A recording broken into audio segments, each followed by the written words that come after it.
With an indigenous culture so unique it has a UNESCO designation, and a love of nature so intense it takes you from the cool forest to the insides of a very hot sauna. And then we travel along the trail of little villages that are so sweet, but they're actually called the Onion Route. Today we are taking you to get curious about the culture and traditions of Estonia.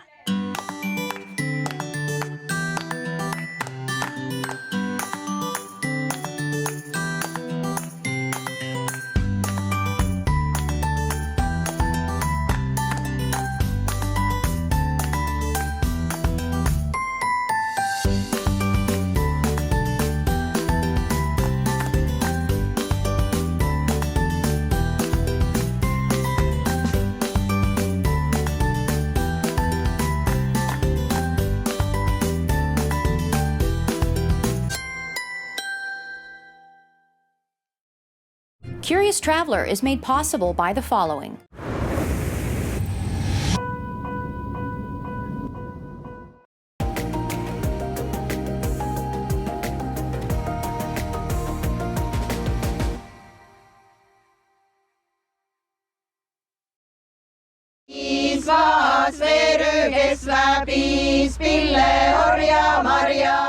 Estonia is a country rich in natural beauty with a fascinating history and oh-so-colorful folk traditions. Before this small but mighty country was invaded, occupied, and influenced by its Russian, Scandinavian, and German neighbors over the centuries, Estonian culture was more closely related to the Finnic and Baltic regions. Fortunately, special regions of Estonia have managed to retain this unique identity through its culture, its language, its religion, and its traditions.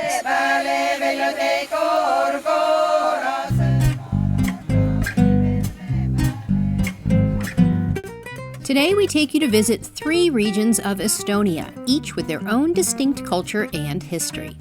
First, we go to Setomaa to meet the indigenous Seto people. Then it's on to Peipsimaa for an old Russian village. And finally to Võrumaa to experience the traditional Estonian smoke sauna. Yep, there's going to be a lot of costume changes in this episode. So, here's what I'm curious about in Estonia. Who are these ladies, and why does their music have a UNESCO status? What is the meaning of this chant? Where can you find a traditional Russian art workshop? Why am I wearing this hat? No, seriously, Is that really what it is? When did a Russian religious group move over the border into Estonia? And how does this incredible and incredibly heavy jewelry ward off evil spirits? Who, what, where, why, when, and how? So much to be curious about with Estonia's culture and traditions.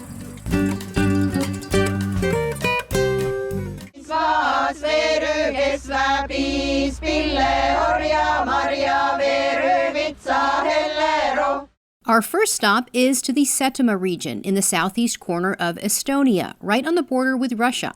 It is here that the centuries-old Seto culture is preserved. The Seto people are an indigenous group with Finnic roots. The Seto religion is a hybrid of Eastern Orthodox Christianity infused with a few old pagan customs. This blending of beliefs happened when the Estonian pagans were Christianized beginning as early as the 10th century. While most people converted, a few of the old pagan traditions were incorporated into the new religion. That is why, to this day, at church services like this one, you will see food offerings at the altar, a pagan custom brought into a Christian church. Many of these Seto folk traditions have been preserved as well, including these wonderful bright red folk costumes with shimmering silver jewelry. And the Seto language, which for centuries was passed down only through the oral tradition, with nothing written down. Thankfully, some of that language is preserved through this tradition, the Seto Lilo folk song.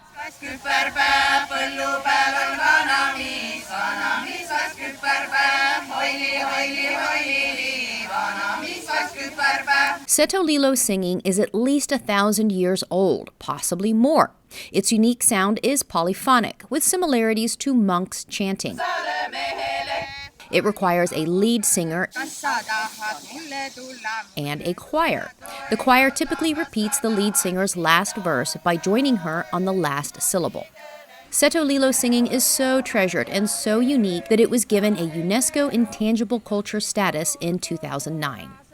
To tell us more is one of the Lilo singers, Marie, and her daughter Ida, who was a little bit shy this day.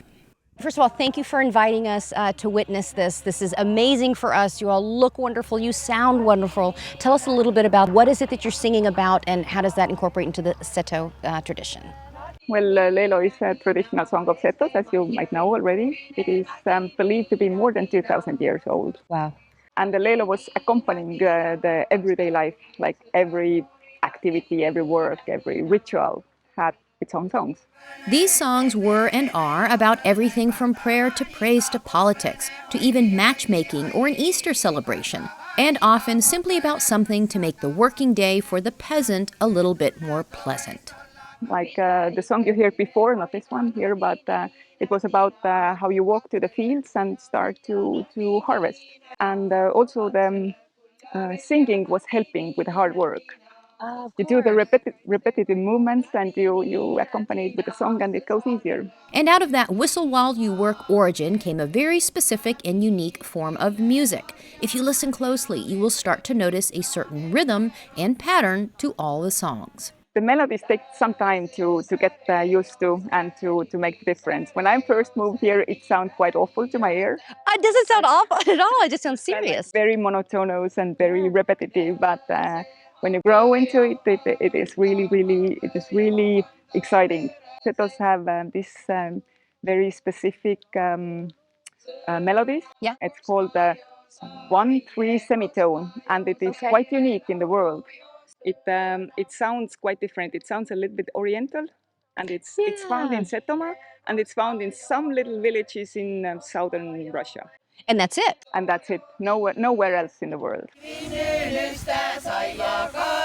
And this unique sound with its unique math must be performed in a unique formation. You may have noticed that these ladies are always standing in a circle or a semicircle. Well, there's a reason for that. Traditionally, Seto singing was polyphonic. So every singer had to improvise their own melody. There was no set melody. It's not like in choir singing when altos have their part and sopranos have their part. Everybody was doing it with, there were very strict rules how you can do it, how you can improvise. But the melody itself is simple, but the variation of the melody on spot is quite challenging sometimes. I was going to say, how does it work when everybody has different, tones and To things? listen, you have always listen. That's why they are standing in half circle, and actually it should be right to stand in the full circle, so that you can see, you can interact with other singers, and you can hear what the other people are singing. And last but not least, just in case you weren't impressed enough with the Lilo singing tradition, these songs and singing style were passed down through the generations in a very special way. Is any of this written down? Because I know Seto culture was an oral tradition. You can write it down. There are systems invented by scientists, but originally nobody wrote anything down traditionally. I mean, you were listening to the other women singing, and then you learned it from childhood. And today, the tradition lives on, with Seto Lilo singers gathering for special holidays and festivals, proudly carrying on the heritage of their ancestors here in their native homeland.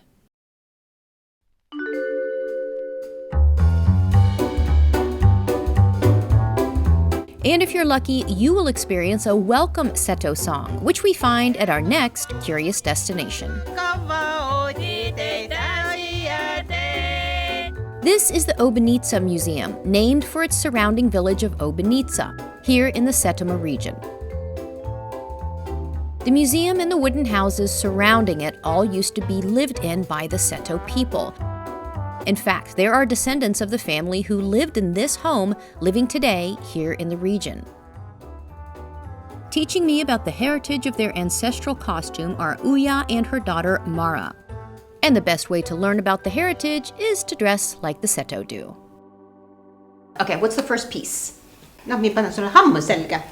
The first thing would be something like a blouse. The blouse, okay. Yeah, it's called hammer. Hammer? Yes. Okay. And I have been admiring this clothing throughout the festival that we attended today. Is there a specific meaning? Like maybe does this signify which village you're from or something about your family? Since it takes a lot of time for a woman to do this, shows their good abilities and also their creativity, because you can't find two similar patterns. They're always different, and also the white part is always different. So on with the blouse, and then next comes the dress, called a sukman. I want to say thank you while I do. Aituma, sorry. Avita. Aituma. Yeah. Hey, that's the only word, that's the only phrase I need to know. Next comes my favorite part, a little bit of armor to keep the bad guys away. The brooch. This I saw this morning, and they did say brooch. Now to us, a brooch is a small pin. Mm-hmm. Yes. Why is this so big, and why is it in the shape of a bowl or funnel? See on niinku tupärast hoidsin, et see on niinku peegli, mia ole sääne ja te kõik oled siin peal, ka nuu, keda minä ei. My mother is telling that it is like a mirror, because it will reflect back everyone who is here and also those who we can't see. So if you wear it, you will be feeling that you are kind of protected, because everyone is looking at your jewelry and they are not looking through you. Oh, I like that. This giant metal brooch is fastened to the white blouse and seriously feels like a shield to carry into life's daily battles. Then come the many, many necklaces. You can definitely hear when a Seto woman is in the vicinity. I like to call it like a bank or something. While the necklaces were made out of real coins, they were not used like a wallet, where you could just pull off a coin or two to buy the weekly groceries. These necklaces were a symbol of the family's wealth. Yes. I guess my family is pretty wealthy because this fashion statement has some serious weight to it. Dangerous at all to be walking around wearing? I mean, I guess In the years when Seto women wore these costumes as their everyday dress, it was perfectly acceptable to wear all your wealth and parade about town. But showing one's hair was an absolute no-no. with one braid out the side of her hair. In different cultures, having a woman having her head covered means different things. What does it mean in the Seto culture? Hair is very personal, Okay. and also some people say that hair has so much information about you that interesting. You will keep it to yourself. Oh, that's nice. Yeah. If you go back in time. So the hair is braided and then tucked under a kerchief with various ribbons or hairbands added depending on the wearer's age and marital status. Then it's time for the belt, usually in red to symbolize youth and good health. Because with your She goes, I saw what she was doing. She looks at me and she goes, let's see how tight we can go. Make it super tight. I'm kidding. And then a final spin and the transformation is complete. I think she's just wanting to spin me now to see what happens. grandmother. Is hugging appropriate? Setasille ka meeldis. Setas also like hugging. Seto's like, okay, here, we're going to do a group hug. I can't sing, but I can hug. And tell me thank you again. Aite. Aita? Aituma. Or aituma. Aituma. We hug as well. Aituma. Thank you. I feel like I'm part of the club now. And club membership involves dancing Seto style, especially if you're a walking piece of jingly musical history.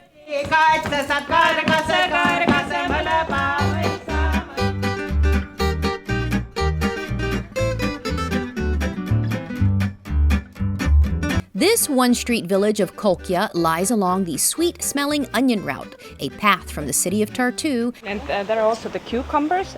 out here to the Piepsima area, where, you guessed it, onions have been grown and harvested for years. In fact, this sometimes stinky staple has been a primary crop and has helped support the farmers and families here for generations.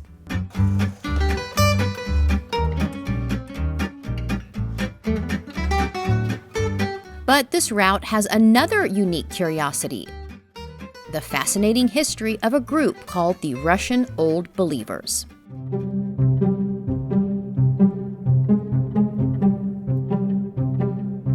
mid-17th century, there was a schism or division in the Russian Orthodox Church called the Raskol. The division happened because, over the centuries, Russian Orthodox practices had slowly changed from their original Greek Orthodox roots. So, the leader of the Russian Orthodox Church, Patriarch Nikon, made sweeping reforms to the rituals and traditions. Nikon changed practices like when and how to bow. He also changed the two-finger sign of the cross to a three-finger sign, and he also made changes to the liturgical books. Because of radical changes like these, some traditional Russian Christians called Nikon the Antichrist. This group became known as the Old Believers because they believed in the old ways of the church and not Nikon's new ways. In order to worship as they pleased, some of these Old Believers left Russia and settled here in Estonia, in the Pepsimus region. Here, they built new churches and freely practiced their faith in the old traditional ways. There are 11 of these churches still here, including this one. You can see the Russian Orthodox cross here with the 3 bars, the bottom bar tilted. To learn more, we visit this adorably pink house, once the home to some of those Russian Old Believers. Today, it is the Piepsima Heritage Center, which works to preserve the culture and history of the area through its arts and crafts. This looks like little duck marks. Yeah. And it is where we meet Daniel Rogovsky, a volunteer here and also a student of Russian Old Believers history. So the problem in Russian church was that they wanted to edit liturgical books, so the service books that are required for a religious service, and because before they were copied by hand, there were lots of mistakes and they couldn't find the original. So eventually they decided to turn to Greek books, contemporary Greek books, like 17th century Greek books, to check if everything is correct as a guide. But a part of Russian society thought that Greek church was fallen because it was under Turkish rule at that time already. So they didn't want to accept it. And there was another very important reason why the Old Believers refused to adapt to the new ways. They were convinced that actual Russian books are also, let's say, holy. So, like, you don't have to change the rituals. And after all that strife, all that upheaval, all these centuries later, there are thousands of descendants of those Old Believers living here in the Piepsima region. Some of these descendants carry on the old traditions, including the church ceremonies and the arts and crafts, brought over to Estonia all those years ago.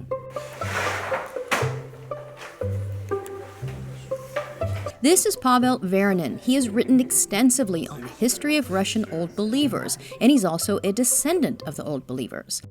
And as you can see, he is also an artist, with a children's book series featuring Rabu, a fish born here in Lake Peipus, but travels the world on his bike. Pavel is also known for a special type of Russian woodblock painting called lubok, which dates back to the 16th century. He even built this wooden printing press in the 15th century style so that his works are as traditional as they can be. Yes, just or not this one. A dry one? It's a dry one. Perfect. That's probably safer. Yeah, we're traveling around in a bumpy van. And to try out a more simplified version of this centuries-old tradition, similar to the technique used to create these beautiful textiles, aprons, and traditional clothing, I'm joined by Kiri Gusen, who owns the Heritage Center. Is this tradition a Russian tradition or an Estonian tradition, or has it become Russian and Estonian? This is already the Russian Old Believers. They come more than 300 years ago. And so these two cultures, it's like Blended. Blended. Yeah. Yes. Okay, now I love making things. I love art. I love painting. I would love for you to teach me this technique. What do we do first? So, unfortunately, you don't have 2 days No, to we do do not, this unfortunately. old indigo dyeing, Yeah. but we are doing this direct printing, Okay. and so it's easy. And the symbols we are printing are all connected to the Russian Old Believers and the region. The samovar, a special Russian teapot. Let's see. Ah, beautiful. Next, the onion. In the spring. And of course, our wonderful little friend, Rabu, a symbol of the local Piepsima fisherman, complete with his little Russian fisherman's cap. Now I have the 3 main symbols, right, of the region? Voila, the perfect blend of Russian, Estonian, and quirky art culture. Thank you so much. How do I say thank you in Estonian? Aitäh. Aitäh. And how do I say thank you in Russian? Spasiba. Spasiba.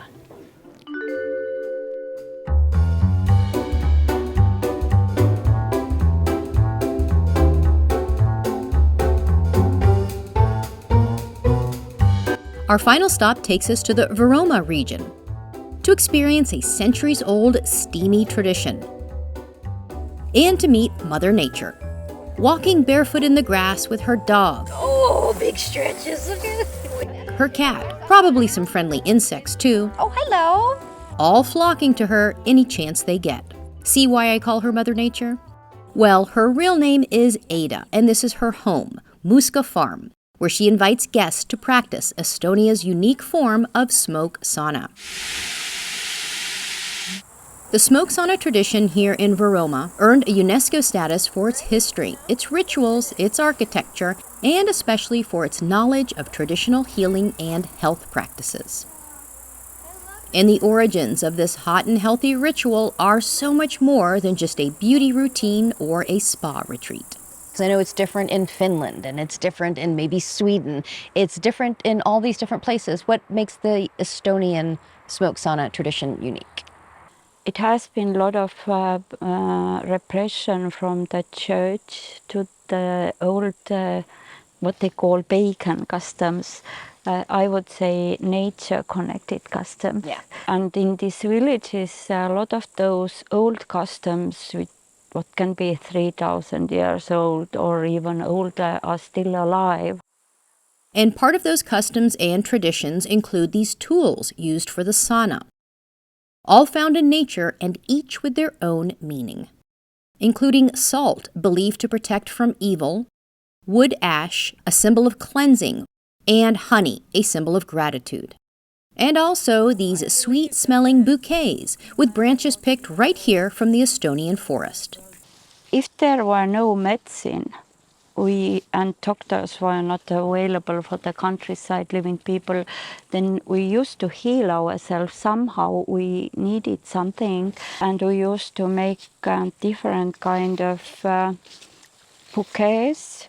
And in the strong rituals, it was 21 branches for ladies and 29 for men. 21.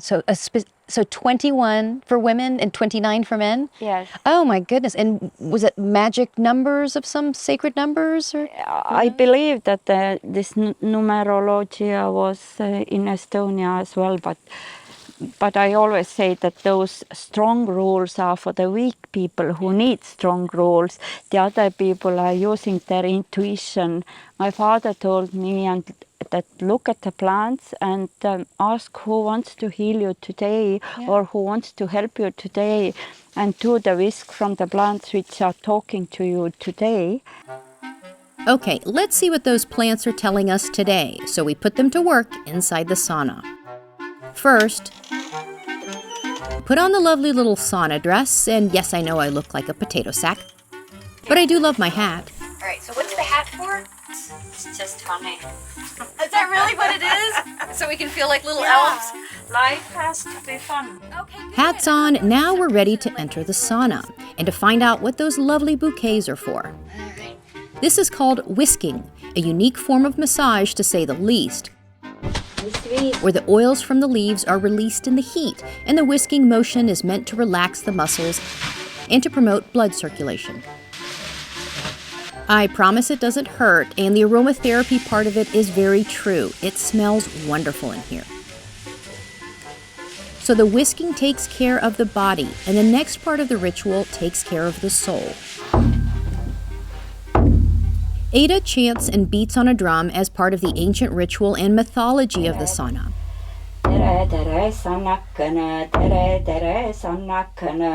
For everything from greeting the sauna, to cleansing, to chants of gratitude, to honoring our ancestors. We are making connections. You should exhale to the root. Okay. And inhale high. All right. Like you are a tree. And not just any tree, but a family tree, where each quadrant of your body represents a different branch of your family. Right feet, there are father bloodline. Okay. From the left feet, there is mother bloodline. Okay. And from the right shoulder upwards is for the sons, and from the left shoulder upwards is for the daughters. Let's do it together. Okay. 1, 2, 3. Okay, so watching us breathe for 20 minutes is probably not all that interesting, so we'll wrap it up here. Plus, I think Ada is on to me. And after all this chanting, breathing, connecting with and honoring of the ancestors, and let's not forget the whisking, you really do feel cleansed, detoxed, and revitalized. Do you do this every day? Almost. Almost? Yes. That's why you're such a wonderful, calm Mother Nature figure, and all the animals flock to you. The final step of the ritual is taking a dip into the cool waters. She's amazing. Okay, so for the record, I chickened out. But the whole experience really was incredible. We should all be a bit more like Mother Nature, I'm positive. even though I still don't know what my hat is all about.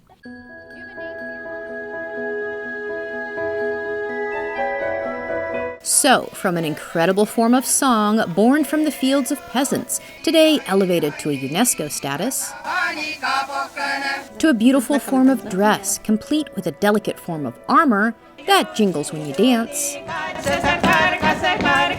to a not-so-smelly onion trail, which was a refuge for Russians, and today has a wonderful workshop which preserves its fascinating history. And finally, to another centuries-old tradition started by nature worshippers long, long ago, whose knowledge of and faith in nature's miraculous cures still holds true today. Estonia's culture and traditions have so much to be curious about. Thank you for joining us on our educational journey, and hopefully now you're even more curious about the who, what, where, why, when, and hows of Estonian culture, folklore, and traditions. As they say here in Setomaa, hyvää terveyttä, pika ika.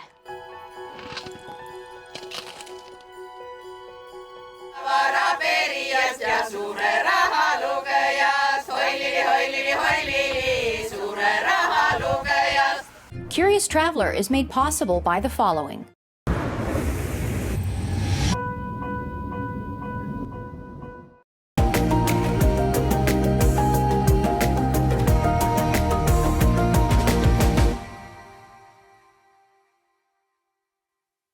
Still curious? Go to CuriousTravelerTV.com and follow us on Facebook at Curious Traveler TV, on Twitter at CuriousTravTV, and on Instagram at Curious Traveler TV.